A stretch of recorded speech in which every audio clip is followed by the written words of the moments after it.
ओम श्री गणेशाय नमः। हर हर महादेव। दक्ष के यज्ञ की रक्षा के लिए भगवान विष्णु से प्रार्थना। भगवान का शिवद्रोह जनित संकट को टालने में अपनी असमर्थता बताते हुए दक्ष को समझाना तथा सेना सहित वीरभद्र का आगमन। दक्ष बोले, देवादि देव हरे विष्णु दीन बंधु कृपा निधे, आपको मेरी और मेरे यज्ञ की रक्षा करनी चाहिए। प्रभु आप ही यज्ञ के रक्षक है, यज्ञ ही आपका कर्म है और आप यज्ञ स्वरूप है। आपको ऐसी कृपा करनी चाहिए जिससे यज्ञ का विनाश ना हो।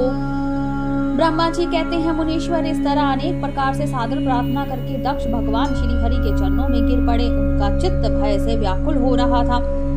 तब जिनके मन में घबराहट आ गई थी, उन प्रजापति दक्ष को उठाकर और उनकी पूर्वतक बात सुनकर भगवान विष्णु ने देवादिदेव शिव का स्मरण किया।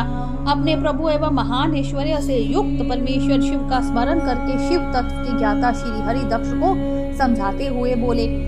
श्री हरि ने कहा, दक्ष मैं तुमसे तत्व की बात बता रहा हूँ, तुम मेरी बात ध्यान देकर सुनो। यह मेरा यह वचन तुम्हारे लिए स्वतः हितकर तथा महामंत्र के समान सुखदायक होगा। दक्ष तुम्हें तत्व का ज्ञान नहीं है, इसीलिए तुमने सबके अधिपति परमात्मा शंकर की अवहेलना की है।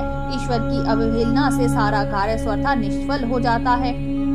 केवल इतना ही नहीं, पग पग पर विपत्ति भी आती है। जहाँ पूज्य पुरुषों की पूजा होती है और पूजनीय पुरुष की पूजा नहीं की जाती, वहाँ दरिद्रता, मृत्यु तथा भय, ये तीन संकट अवश्य प्राप्त होते हैं।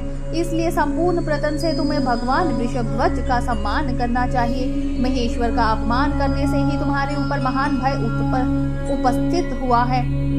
हम सब लोग प्रभु होते हुए भी आज तुम्हारी दुर्नीति के कारण जो संकट आया है उसे टालने में सामर्थ नहीं है। यह मैं तुमसे सच्ची बात कहता हूँ। ब्रह्मा जी कहते हैं, नारद भगवान विष्णु का यह वचन सुनकर दक्ष चिंता में डूब गए। उनके चेहरे का रंग उड़ गया और वह चुपचाप पृथ्वी पर खड़े रह गए। इसी समय भगवान रुद्र के भेजे हुए गणनायक वीरभद्र अपनी सेना के साथ यज्ञ स्थल में जा पहुँचे। वे सब के सब बड़े शूर, वीर, निर्भय तथा रुद्र के समान ही पराक्रमी थे। भगवान शंकर की आज्ञा से आए हुए उन गणों की गणना असंभव थी। वे वीर शिरोमणि रुद्र सैनिक जोर जोर से सिंहनाद करने लगे। उनके उस महानाद से तीनों लोक गूंज उठे। आकाश धूल से ढक गया और दिशाएं अंधकार से आवृत हो गई। सातों दीपों से युक्त पृथ्वी अत्यंत भय से व्याकुल हो पर्वत, वन और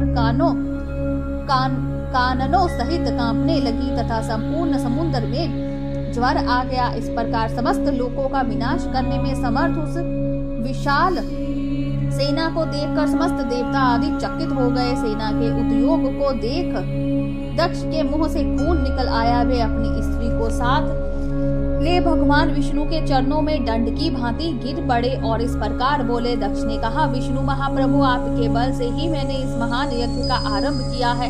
सत्कर्म की सिद्धि के लिए आप ही प्रमाण माने गए हैं।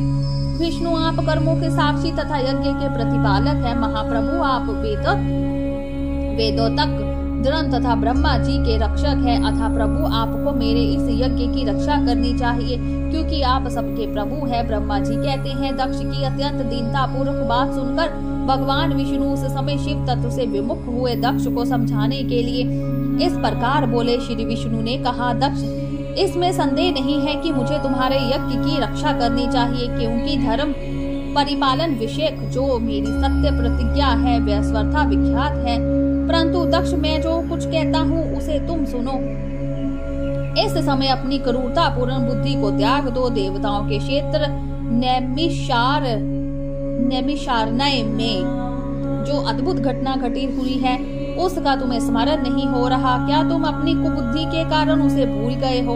यहाँ कौन भगवान रुद्र के कोप से तुम्हारी रक्षा करने में समर्थ है? दक्ष तुम्हारी रक्षा किसको अभिमत नहीं है, परंतु जो तुम्हारी रक्षा करने को उद्यत होता है वह अपनी दुर्बुद्धि का ही परिचय देता है। दुर्मते, क्या कर्म है और क्या अकर्म, इसे तुम नहीं समझ पा रहे हो। केवल कर्म ही कभी कुछ करने में समर्थ नहीं हो सकता। जिसके सहयोग से कर्म में कुछ करने की समर्था आती है उसी को तुम सब कर्म समझो। भगवान शिव के बिना दूसरा कोई कर्म में कल्याण करने की शक्ति देने वाला नहीं है। जो शांत हो ईश्वर में मन लगाकर उनकी भक्ति पूर्वक कार्य करता है, उसी को भगवान शिव तत्काल उस कर्म का फल देते हैं। जो मनुष्य केवल ज्ञान का सहारा ले अनिश्वरवादी हो जाता या ईश्वर को नहीं मानते हैं, वे शतकोटि कल्पों तक नरक में ही पड़े रहते हैं। फिर वे कर्म पाश में बंधे हुए जीव प्रत्येक जन्म में नरकों की यातना भोगते हैं, क्योंकि वो केवल साकाम कर्म के ही स्वरूप का आश्रय लेने वाले होते हैं। ये शत्रु मर्दन वीरभद्र जो यज्ञशाला के आंगन में आ पहुँचे हैं, भगवान रुद्र की क्रोधाग्नि से प्रकट हुए हैं। इस समय समस्त रुद्रगणों के नायक ये ही हैं। ये हम लोगों के विनाश के लिए आए हैं, इसमें संशय नहीं है। कोई भी कार्य क्यों ना हो, वस्तुतः इनके लिए कुछ भी अशक्य नहीं है। ये महान सामर्थ्यशाली वीरभद्र सब देवताओं को अवश्य जलाकर ही शांत होंगे, इसमें संशय नहीं। जान पड़ता मैं भ्रम से महादेव जी की शपथ का उल्लंघन करके जो यहाँ ठहरा रहा, उसके कारण तुम्हारे साथ मुझे भी इस कष्ट का सामना करना ही पड़ेगा।